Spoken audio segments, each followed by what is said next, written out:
Hi friends, welcome to Uma kitchen. இன்றைக்கி நம்ம ஓமம் பரோட்டா செய்ய போகிறோம். அதுக்கு என்னென்ன பொருள் சொல்கிறேன். நான் 1/2 கிலோ கோதுமை மாவு எடுத்து வச்சுருக்கேன், 1 ஸ்பூன் ஓமம் எடுத்து வச்சுருக்கேன், 1 ஸ்பூன் வந்து கஸ்தூரி மேத்தி எடுத்து வச்சுருக்கேன். அது தேவையான உப்பு சேர்த்து தண்ணி ஊற்றி பிசைஞ்சு 1/2 மணி நேரம் ஊற வச்சுட்டு, அப்புறம் அதுக்கு காமனாக வந்து ப்ளைன் சால்னா செய்ய போகிறேன். அதுக்கு ஒரு 7 தக்காளி எடுத்து வச்சுருக்கேன், 3 பெரிய வெங்காயம் எடுத்து வச்சுருக்கேன், 1 பிடி அளவுக்கு சாம்பார் வெங்காயம் எடுத்து வச்சுருக்கேன். அதுக்கு வந்து தாளிக்கிறதுக்கு 2 பிரிஞ்சி இலை எடுத்து வச்சுருக்கேன், கடல் பாசி எடுத்து வச்சுருக்கேன், ஒரு அன்னாச்சி முக்கு எடுத்து வச்சுருக்கேன், 2 பட்டை எடுத்து வச்சுருக்கேன், 2 ஏலக்காய் எடுத்து வச்சுருக்கேன், கொஞ்சம் கிராம்பு எடுத்து வச்சுருக்கேன். அதுக்கு கொஞ்சம் 1/2 ஸ்பூன் சோம்புத்தூள், கொஞ்சம் மஞ்சள் தூள் எடுத்து வச்சுருக்கேன், கரம் மசாலா 1/2 ஸ்பூன், தாளிக்கிறதுக்கு சீரகம் கொஞ்சம் எடுத்து வச்சுருக்கேன், 2 ஸ்பூன் மிளகாத்தூள் எடுத்து வச்சுருக்கேன். தேவையான அளவு எண்ணெய் சேர்த்துக்கலாம். இல்லை ஒரு 5 முந்திரி போட்டு 1 ஸ்பூன் வந்து கெசகசா சேர்த்து சுடுதண்ணியில் ஊற வச்சு எடுத்து வச்சுருக்கேன். இஞ்சி பூண்டு விழுது தட்டி வச்சுருக்கேன், 1 புடி அளவுக்கு புதினா எடுத்து வச்சுருக்கேன், கொஞ்சம் கொத்தமல்லி எடுத்து வச்சுருக்கேன். இதில் 1/2 மூடி தேங்காய் எடுத்து துருவி வச்சுருக்கேன். தேவையான அளவு உப்பு சேர்த்துக்கலாம். இப்போ எப்படி மாவு பேசி ஊற வச்சுட்டு எப்படி சால்னா செய்யறதுன்னு பார்க்கலாம். இப்போ இதில் ஓமம் சேர்த்துக்கிறேன், கஸ்தூரி மெத்தி சேர்த்துக்கிறேன், தேவையான அளவு உப்பு சேர்த்துக்கலாம்.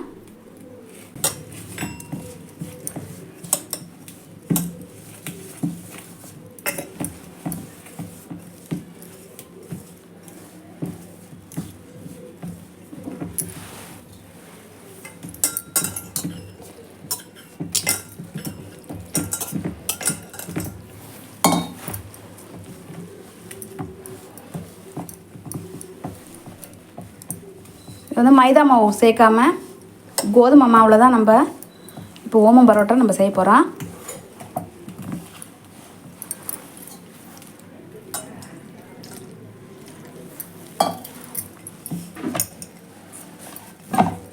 இப்போ மாவு நல்லா ரெடி ஆயிடுச்சு.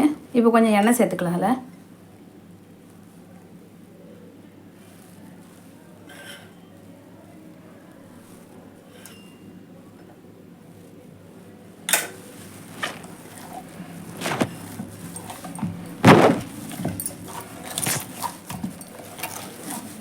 நம்ம இதில் எண்ணெய் சேர்த்து நல்லா பிசைஞ்சு ஒரு 1/2 மணி நேரத்துக்கு நம்ம ஊற விட்டுட்டு சால்னா ரெடி பண்ணிவிட்டு அப்புறமேட்டு நம்ம அதை திரட்டிக்கலாம்.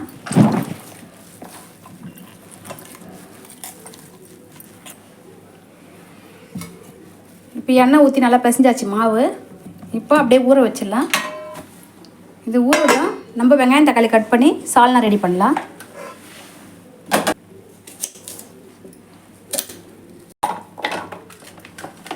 இப்போ இந்த சாப்பரில் அது போட்டு நல்லா நம்ம ப்ரெஸ் பண்ணிட்டோமா பொடி பொடி ஆகிடும்.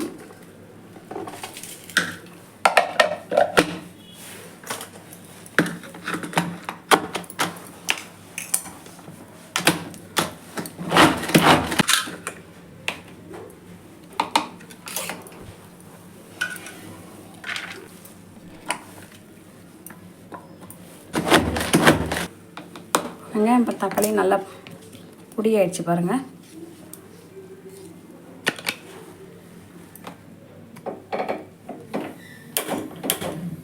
ஸ்டவ் ஆன் பண்ணிக்கிறேன். இப்போ கடாயை எடுத்து வச்சுட்டு அடுப்பில் சூடு ஏறட்டும். எண்ணெய் சேர்த்துக்கலாம்.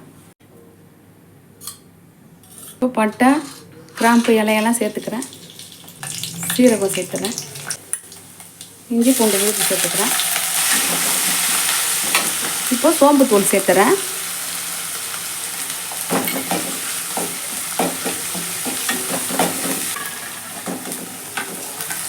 வெங்காயம் சேர்த்துக்கிறேன்.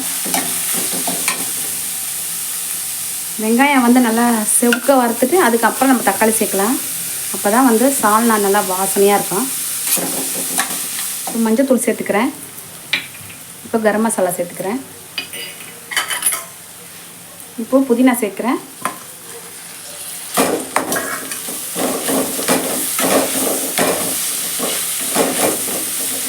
இப்போ தக்காளி சேர்த்துடலாம். வெங்காயம் வந்து இந்த அளவுக்கு நல்லா ப்ரௌனாக வந்ததுக்கப்புறம் தான் நம்ம தக்காளி சேர்க்கலாம். அப்போ தான் வந்து சால்னா நல்லா வாசனையாக இருக்கும், டேஸ்ட்டாகவும் இருக்கும்.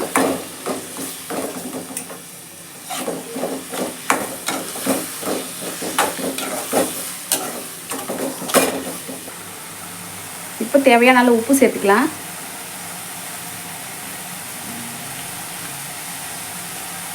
இப்போ அதில் மிளகாத்தூள் சேர்த்துறேன்.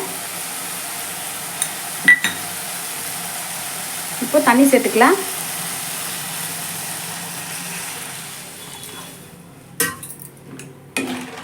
இது நல்லா கொதிக்கிட்டோம்.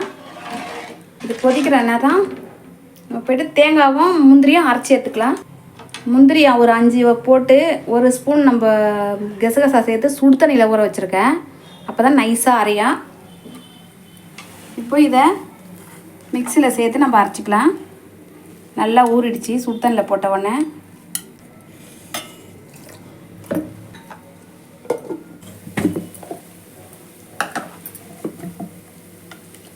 நல்லா பேஸ்ட் ஆகிடுச்சு. இப்போ கொதிக்குது. இப்போ இதில் சேர்த்துக்கலாம். நல்லா கொதிக்கணும். அப்போ தான் நல்லாயிருக்கும்.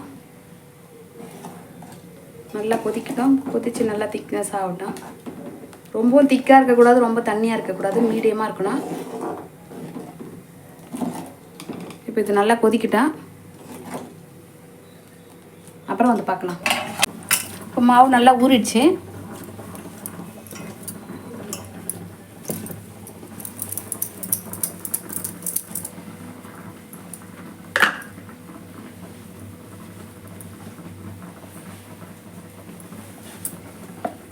மைதா மாவாக இருந்தால் நம்ம எண்ணெய் சேர்த்து பிசைஞ்சோமா அதுக்கு மாவு போட்டு திரட்டவே தேவையில்லை. பரோட்டானா இது கோதுமை மாவுன்றதுனால கொஞ்சம் லைட்டாக ஊட்டும். அதனால் நம்ம கோதுமை மாவு சேர்த்து தான் திரட்ட முடியும். நான் கோதுமை மாவு சேர்க்குறேன்.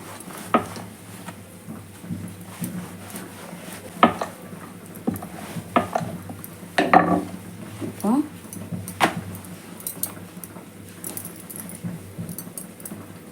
இப்படி மடித்து விட்டு இப்படி மடக்கி தேய்ச்சா தான் சுடும்போது நல்லா லேயர் லேயராக வரும். நம்ம சாதாரணமாக தேய்ச்சா சப்பாத்தி மாதிரி இருக்கும்.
இப்போ 20 நிமிஷமாக நல்லா கொதிச்சு முடிஞ்சிடுச்சு.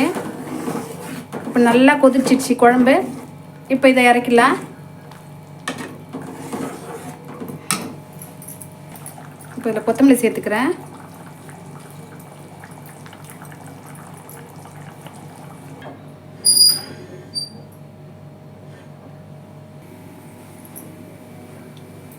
சூடு ஏறிச்சு. இப்போ நம்ம பரோட்டா சேர்த்து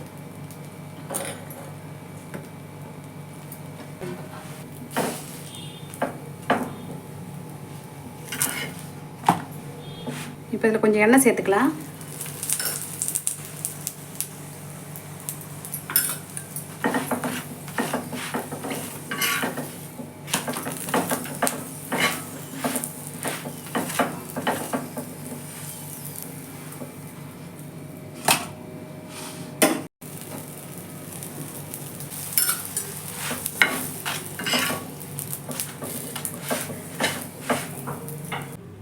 ஓமம் பரோட்டா ப்ளைன் சால்னா ரெடி ஆயிடுச்சு பாருங்கள். சூப்பராகவே இருக்கும். கண்டிப்பாக வீட்டில் ட்ரை பண்ணி பாருங்கள்.